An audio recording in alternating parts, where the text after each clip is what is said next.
नमस्कार, मैं हूं प्रभु चावला। आज हम प्रभु वाणी में बात करने जा रहे हैं एक ऐसे मोड़ की जो दुनिया की चौथी सबसे बड़ी अर्थव्यवस्था जापान की राजनीति को हमेशा के लिए बदल सकती है। हाँ दोस्तों, जापान जो दशकों से शांत, अनुशासित और पुरुष प्रधान नेतृत्व वाला देश माना जाता था, वहाँ एक महिला प्रधानमंत्री बनी है। वो भी ऐसी महिला जो सीधी, बेबाक और राष्ट्रवादी विचारधारा की पहचान बन चुकी है। उनका नाम है सानाए तकाइची, जापान की पहली प्रधानमंत्री। अपनी ये नाम याद रखिए, क्योंकि आने वाले समय में ये सिर्फ जापान की नहीं बल्कि पूरी एशिया में राष्ट्रवाद की नई लहर की पहचान बनने जा रही हैं। यूरोप में जैसे इटली की जॉर्जिया मेलोनी और फ्रांस की मरीन ले पेन ने उदार राजनीति को सीधी चुनौती दी थी, उसी तरह अब तकाइची एशिया में वही काम कर रही हैं। फर्क ये है कि जापान आर्थिक रूप से कहीं ज़्यादा ताकतवर है और उसकी ताकत आवाज़ दूर तक सुनाई देती है। तकाइची की जीत अपने आप में इतिहास है। जापान के निचले सदन में उन्हें 237 वोट मिले, जहां बहुमत के लिए 233 वोट चाहिए थे। ऊपरी सदन में उन्होंने 125 वोट हासिल किए, जबकि विपक्ष को केवल 46 वोट मिले। यानी ने उन्होंने साफ बहुमत से सरकार बनाई। और ये सरकार लिबरल डेमोक्रेटिक पार्टी एलडीपी की है, वही पार्टी जिसने लगभग लगातार 7 दशक तक जापान पर शासित किया है। लेकिन इस बार फिर ये है, तकाइची ने गठबंधन किया है जापान इनोवेशन पार्टी के साथ मिलकर, जो कि ज़्यादा राष्ट्रवादी और कट्टर रुख रखने वाली पार्टी मानी जाती है। पुराने साथी कोमिटो पार्टी ने जब गठबंधन से दूरी बनाई, तब तकाइची ने कहा, अगर कोई हमारे रास्ते में नहीं चलना चाहता तो हम अकेले आगे बढ़ेंगे। अब सवाल ये उठता है, आखिर जापान जैसा देश जो अब तक पुरुष नेताओं को चुनता आया है, वहाँ एक महिला प्रधानमंत्री कैसे बनी? और वह भी ऐसी जो खुलकर कहती हैं, जो लोग आर्थिक लाभ के लिए यहाँ आते हैं और शरणार्थी बनने का झूठा दावा करते हैं, उन्हें मैं वापस उनके देशों में भेज दूंगी। जी हाँ, ये शब्द अपने शब्द हैं। I will have you go home. Takaichi ने बात तब कही जी, जब उन्हें जापान में बढ़ते हुए अवैध प्रवासियों के बारे में सवाल किया गया। देखिए, जापान जब तक दुनिया के उन देशों में रहा है जो बहुत सख्त इमिग्रेशन नियमों के लिए माने जाते हैं, वहाँ बाहर से आकर बसना इतना आसान नहीं है जितना यूरोप में या लंदन में है। लेकिन कुछ सालों से मजदूरों की कमी और आर्थिक ज़रूरतों के कारण कुछ प्रवासी कार्यक्रम खोले गए, और इसी के लिए साथ बड़ी अवैध एंट्री और नकली घुसपैठियों की संख्या। जापान के गृह मंत्री के मुताबिक देश में करीब 2.5 लाख लोग ऐसे हैं जो या तो ओवरस्टे कर चुके हैं या इलीगल रूप से देश में रह रहे हैं। साल 2023 में जापान को 8,000 लोगों ने देश से निर्वासित किया, यानी कि उन्हें भेज दिया, और 222 की तुलना में 65% ज़्यादा थे। और कुल मिलाकर 18,000 से ज़्यादा विदेशी नागरिक डिपोर्टेशन की प्रक्रिया में अभी थे। यानी सख्ती पहले से शुरू हो चुकी थी, लेकिन तकाइची ने इसे और तेज करने का ऐलान कर दिया है। उन्होंने शपथ लेने के तुरंत बाद क्या कहा? हम अपने देश की सुरक्षा और संस्कृति के साथ कोई समझौता नहीं करेंगे। अगर कोई हमारी सीमाओं और हमारी परंपराओं का सम्मान नहीं करता, उसे यहाँ रहने का कोई अधिकार नहीं है। एक बयान में उन्होंने साफ कहा कि विदेशी जानबूझकर जापानी संस्कृति का मजाक उड़ाते हैं, यहाँ के नियमों का उल्लंघन करते हैं। अगर कोई हमारे प्रिय प्रतीकों को नुकसान पहुँचाएगा तो हम चुप नहीं रहेंगे। ये आवाज़ तो आपने भारत में बहुत बार सुनी होगी, अब जापान में भी है। अब सोचिए, यूरोप में जब मेलोनी ने अवैध इलीगल प्रशासन के खिलाफ कड़ा कानून बनाया तो दार तबके ने हंगामा किया, लेकिन जनता ने ताली बजाई। और वही बात जापान में भी हो रही है। फर्क बस इतना ही है कि जापान में ये लहर और ज़्यादा संगठित लगती है। तकाइची को जापान की जनता एक सख्त लेकिन देशभक्त नेता के रूप में देख रही है। कुछ समझ में आई बात? उन्होंने कहा था, मैंने अपना work life work lifestyle balance फेंक दिया है। अब मैं बस काम करूंगी, केवल काम करूंगी। यानी वो एक वर्कaholic, समर्पित और अडिग प्रधानमंत्री की छवि बनाना चाहते हैं। अब बात करते हैं कि तकाइची इतनी लोकप्रिय क्यों है। जापान कई संकटों से गुजर रहा है। जनसंख्या लगातार घट रही है। बुजुर्गों की संख्या बहुत बड़ी मात्रा में बढ़ रही है। युवकों में काम का तनाव बढ़ा है और विदेश से आए मजदूरों की वजह से सामाजिक बैलेंस बिगड़ने का डर पैदा हो गया है। लोगों को लगता है कि जापानी संस्कृति धीरे धीरे कमजोर पड़ रही है। तकाइची ने इसी भावना को पकड़ा और कहा, हम किसी ग्लोबलिज्म के गुलाम नहीं हैं। जापान जापानियों के लिए है, जैसे हम कहते हैं भारत भारतीयों के लिए है। ये लाइन जापान सोशल मीडिया पर वायरल हो गई है। अब सवाल यह है कि क्या तकाइची सिर्फ प्रवासियों यानी कि इलीगल्स के खिलाफ है? नहीं, उनका पूरा राजनीतिक दर्शन राष्ट्रीय पुनर्जागरण, रीवेकनिंग जापान के पर आधारित है।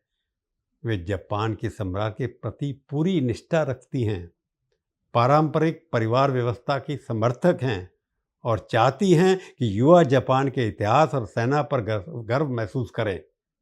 उनके करीबी कहते हैं कि वे खुद को मार्गरेट थैचर ऑफ जापान मानती हैं। थैचर की तरह वह भी मानती हैं कि कठोर निर्णय ही देश को मजबूत बना सकते हैं। तकाची के आने के बाद जापान की राजनीति में हलचल मच गई है। उदार मीडिया उन्हें हार्डलाइनर कहकर पुकार रहा है, लेकिन आम जापानी नागरिक, खासकर छोटे शहरों और ग्रामीण इलाकों में, उन्हें एक साहसी नेता के रूप में देखा जा रहा है, जो टोक्यो के लिए पॉलिटिकल लीड्स जैसे हमारे यहाँ लुटिन दिल्ली है बिल्कुल नहीं डरती। ये वही भावना है जो इटली में मेलोनी के लिए, अमेरिका में ट्रंप के लिए और भारत में राष्ट्रवादी नेतृत्व जो मोदी के लिए दिखाई देती है। जनता कह रही है, बस बहुत हुआ, अब देश पहले, India first, America first, Italy first, Japan first. अब रही बात देश निकाले की। तकाची सरकार ने संसद में नया प्रस्ताव रखा है जिसमें कहा गया है कि जो प्रवासी जो इलीगल 2 या 3 बार शरण का दावा करने के जापान में रुकने की कोशिश करते हैं, उन्हें अब तुरंत बाहर भेजा जाएगा। साथ ही जिन देशों से सुरक्षा खतरा यानी कट्टरपंथी गतिविधियों की शिकायतें हैं, उन पर कड़ी जांच का आदेश दिया गया है। अगर जापानी मीडिया के देखें तो शुरुआती लक्ष्य करीब 20,000 से 30,000 अवैध इलीगल जो घुसपैठी हैं, उनका अगले 1-2 साल में देश से बाहर करने का इरादा तकाइची का है। हालांकि सरकार ने इसे राष्ट्रीय सुरक्षा सुधार, नेशनल सिक्योरिटी रिफॉर्म बताया है। सीधे धार्मिक या क्षेत्रीय मुद्दे के रूप में पेश नहीं किया। लेकिन हकीकत तो यही है कि ज़्यादातर लोग इन कदम को इस्लामिक देशों से आए अवैध इलीगल घुसपैठियों के संदर्भ में देख रहे हैं। अब ये सब सुनकर आप सोचेंगे, क्या उन्हें कोई विरोध नहीं मिल रहा? बिल्कुल मिल रहा है। जापान के कुछ शहरों में छात्र संगठनों और मानवाधिकार जो एनजीओ हैं, उन्होंने प्रदर्शन भी किए हैं, जैसे हमारे देश में भी होता है। उन लोगों ने कहा कि ये नीतियां जापान की उदार छवि को नुकसान पहुंचा सकती हैं। लेकिन तकाची ने क्या कहा? मैं किसी के तुष्टीकरण के लिए नहीं आई हूं, यहां अपने देश की रक्षा के लिए प्रधानमंत्री बनी हूं, आई हूं। इसके बाद क्या हुआ? उनका समर्थन और भी बढ़ गया। लोग कह रहे हैं, कम से कम कोई तो है जो साफ बोलता है। अगर आप एशिया का नक्शा देखें तो पता चलेगा कि बदलाव सिर्फ जापान तक सीमित नहीं है। थाईलैंड में भी महिला नेता पेथोंगतान शिनावात्रा का उभार हो रहा है। दक्षिण कोरिया में भी राष्ट्रवादी भावनाएं बढ़ रही हैं और भारत में पहले से ही देश पहले की राजनीति अपनी ऊंचाई पर है। नहीं, पश्चिम में यानी कि पश्चिम में मेलोनी और लेपेन, अब पूर्व में तकाइची, ये एक ऐसी वैश्विक प्रवृत्ति बन रही है जहां महिलाएं राष्ट्रवाद की आवाज बनकर सामने आ रही हैं। कई एनालिस्ट, एक्सपर्ट कह रहे हैं कि तकाइची की जीत जेंडर इक्विटी भी है, लेकिन सच तो ये है कि ये आइडियोलॉजिकल यानी कि विचारधारा की बदलाव की जीत है, राष्ट्रवाद की जीत है, ऐसा जापान के लोगों का कहना है। ये जापान के लोगों की बेचैनी, डर और उम्मीद का संगम है। लोग अब किसी को ऐसा लोगों को अब किसी ऐसे नेता को चाहते हैं जो उन्हें यह एहसास दिलाए कि अब अपनी संस्कृति पर हम गर्व कर सकते हैं। तकाइची के लिए आने वाले महीने आसान नहीं होंगे। उनको संसद में कठोर फैसले लेने होंगे। चीन और उत्तर कोरिया से सुरक्षा के मामलों पर मजबूत रुख अपनाना होगा और साथ ही घरेलू स्तर पर अपनी सख्त एंटी इलीगल नीति को लागू करना होगा। लेकिन वे तो तैयार दिख रही हैं। उन्होंने कहा था, rather than feeling happy right now, I will feel the real challenge starts now. यानी परीक्षा तो अब शुरू हुई है मेरी।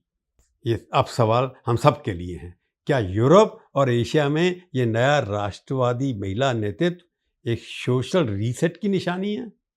क्या लोग अब ग्लोबलिज्म यानी कि अंतर्राष्ट्रीय विचारधारा से थक कर लोकल आइडेंटिटी की ओर बढ़ रहे हैं, राष्ट्रवाद की ओर बढ़ रहे हैं? जापान का उदाहरण तो यही कह रहा है। अब देश की जनता को लगता है कि उनकी पहचान खतरे में है। तब तक किसी भी कीमत पर पहचान की रक्षा करने वाले नेता को चुनती है, चाहे वो पुरुष हो या महिला। तो निष्कर्ष बड़ा साफ है, जापान से दुनिया को एक नया संदेश दिया है, राष्ट्र पहले बाकी सब बाद में। तकाइची की ये सरकार अब ये तय करे कि एशिया में राजनीतिक हवाएं किस दिशा में चलेंगी। अगर उन्होंने अपने वायदे पूरे किए तो आने वाले सालों में ये नाम तकाइची सिर्फ जापान नहीं, पूरे ग्लोबल राजनीति के मंच पर गूंजेगा। क्या आपको नहीं लगता ये राष्ट्रवाद की नई सुबह है या दुनिया फिर से पुराने रास्ते पर जा रही है? आज की प्रभुवाणी में केवल इतना ही। फिर मिलेंगे, किसी और विषय पर बातचीत करेंगे। तब तक के लिए धन्यवाद।